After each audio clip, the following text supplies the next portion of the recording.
This is the house that Frank Lloyd Wright designed in 1903 for Mamah and Edwin Cheney. It was probably Edwin who commissioned Wright to design the house, but it would have been the woman of the house, Mamah, who worked closely with the architect on the details of it. Undoubtedly, that's the period when the attraction began between Wright and Mamah. The main living space is all on one floor. Living room and dining room and study all flow together, and the bedrooms run across the back of the house, unlike the Victorian house next door where the bedrooms are up on the second floor. There are beautiful leaded glass windows across the front of the house. They would have been uncurtained so that Mamah and Edwin and their children could feel close to nature. What's great about this house is that the living space is elevated so that from the inside you have a kind of promontory from which to view the street scene.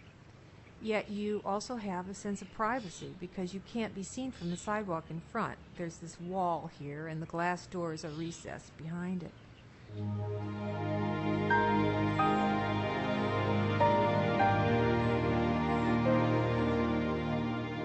Frank Lloyd Wright designed this house for Arthur Hertley and his family in 1902, and it's on Forest Avenue about a half a block from Wright's own home.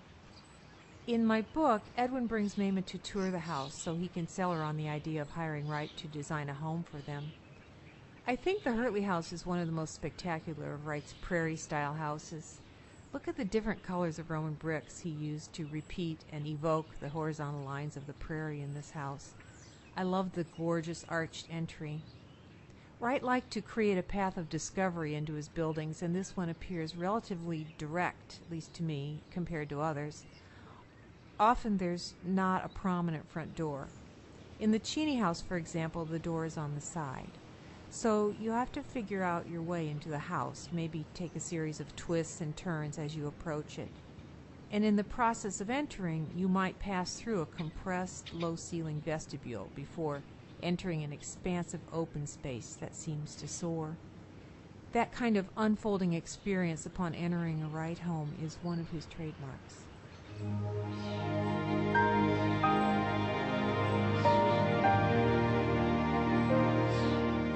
Frank Lloyd Wright built this house for his young wife Catherine in 1889, and it's where they raised their family, which grew over the years to 6 children. It's a cozy house in so many ways, with an inglenook fireplace in the living room and a magical children's playroom upstairs with a vaulted ceiling.